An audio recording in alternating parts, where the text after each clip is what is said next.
Þá ætlum við að kíkja á 5. kaflan í bókinni Náttúrulega 3 sem heitir Jarðfræðilega og fjallar jarðfræði. Jörðin er 4,6 milljarða ára gömul. Þetta eru 4.600 milljón ár. Hvernig vitum við þetta? Jú, við vitum það með því að mæla ákveðin geislavirk efni í jarðlögum og frá tunglinu og úr loftsteinum og hingað og þangað. Þá sjáum við að ekki bara jörðin heldur sólkerfið allt það bil 4,6 milljarða ára. Þessi geislavirku efni þau brotna niður og breytast yfir í önnur efni, og þegar við sjáum mikið af þeim hefur brotnað niður og við vitum hvað þau eru lengi að því, að þá getum við mælt svolítið hvað jarðlögin eru gömul. Og við mælum jarðlög svona. Við getum ímyndað okkur ef ég væri með vatnskönnu full af ísmolum og ég veit að það tæki kannski 8 klukkutíma fyrir ísmolana að bráðna yfir í vatn.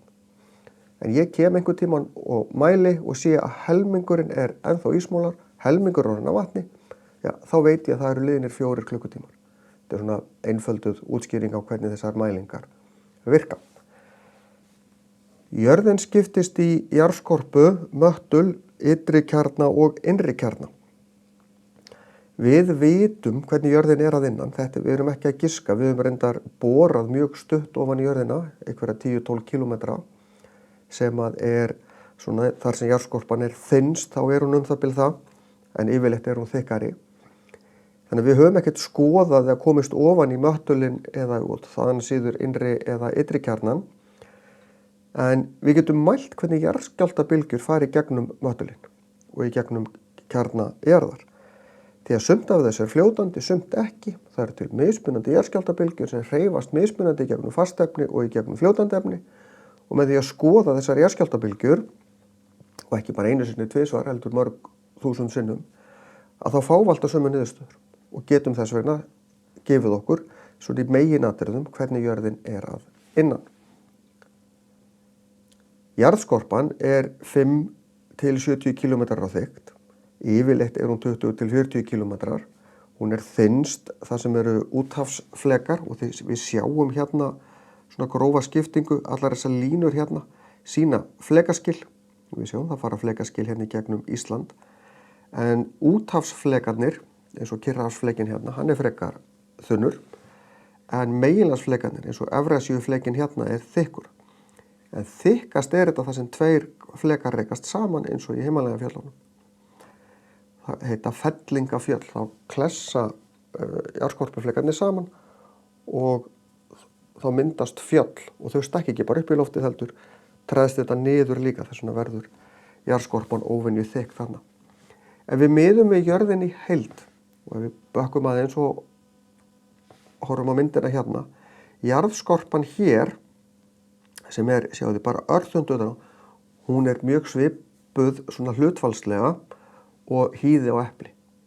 Miðað við epli, ef eplið væri jörðin þá er jarðskorpan eiginlega þynnri heldur en hýðið utan á, því jörðin er svo stór.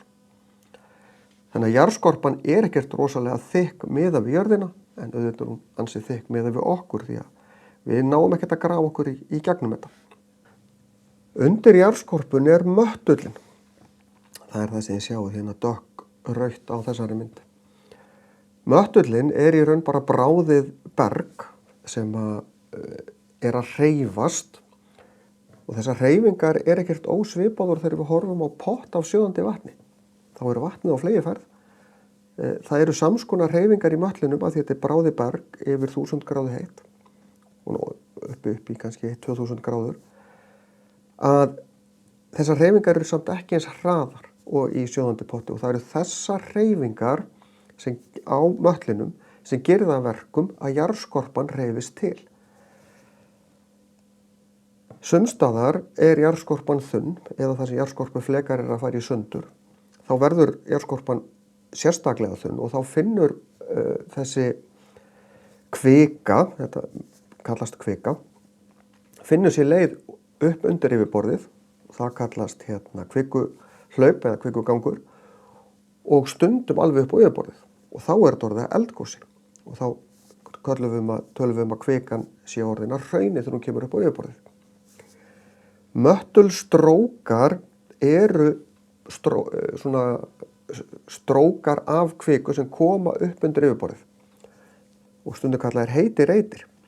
Það einn svona heitur reitur undir Íslandi. Hann nokkurn veginn undir Vatnajökli, svona norðvestur hluta Vatnajökuls, enda mikil eldvirkni þar, bæði í Grímsvötnum, í Bárðarbungu og veiðivatnasvæðinu hefur verið síðustu 1000 ára.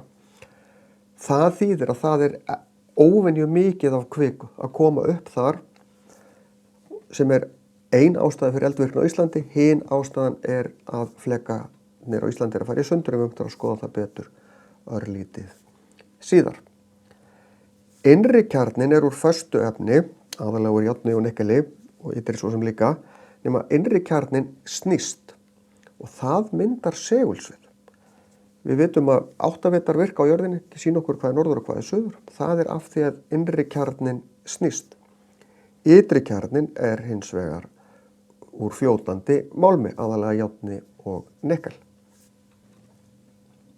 Eins og ég hef nefnt, þá skiptist jarðskorpan upp í jarðskorpufleka, eins og ég sýndi ykkur áðan, og út af þessum hreyfingum í möttlinum þá þetta allt saman á hreyfingu. Á milli þeirra eru flekaskil og það eru til mismunandi tegundir af flekaskilum eftir því hvaða átt þetta að hreyfast allt saman. Við getum verið með flekaskil þar sem að flekarnir að fara í sundur hver frá öðrum. Stundum þeir að rekast í sitt hvor áttina, þá svona, annar fyrir þessa átt og hinn í þessa átt.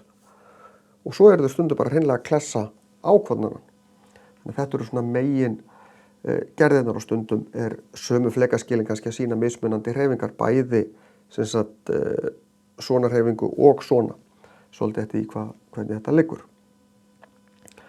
Á Íslandi eru flekaskil sem liggja frá suðvestri til norðausturs, liggja nokkurn veginn svona í gegnum landið. Þessi lína hérna sem merkt með einum eru aðalflekaskilin. En þetta ekki þannig að þetta sé bara einhver ein lína. Í raun til dæmis svæði hérna á milli línu 1 og línu 4 allt krosssprungið. Á Suðurlandinu fleki sem kallað reppafleki, svona lítill fleki sem nánast að snúast. Línur hérna 2 og 3 eru hins vegar gömul flekaskil, þar sem lítil hreyfing í dag. Þetta Norður-Ameríkuflekin, þetta Evrasíuflekin. Evrasía sem sagt Evrópa og Asía. Og þeir færast að meðaltali 2-3 cm á ári. Það þýðir ekki að þetta sé mjög reglulegt. Og skýrasta dæmið bara frá Grindavík, þar sem var óbáslega lítil hreyfing í mjög langan tíma, þangað til þetta fór að hreyfast og þá á bara 1-2 árum þá opnaðist gjár sem upp undir meter. Þarna kemur 2-3 cm færslu á ári fram á mjög stuttum tíma. Svo önnur svæði þar sem gerist lítið, svo kemur jarðskjálftatímabil og þá opnast þetta. Þannig að þetta ekki nákvæmlega 2-3 cm á hverju einasta ári, heldur það meðaltalið yfir mörg 100 ára tímabil. Þannig að þetta ástæðan fyrir jarðskjálftum á Íslandi og að hluta til eldgosum en hluta til líka heitireiturinn sem það bil hér. Þannig að á þessu svæði hérna koma saman flekaskilin og þessi heiti reitur.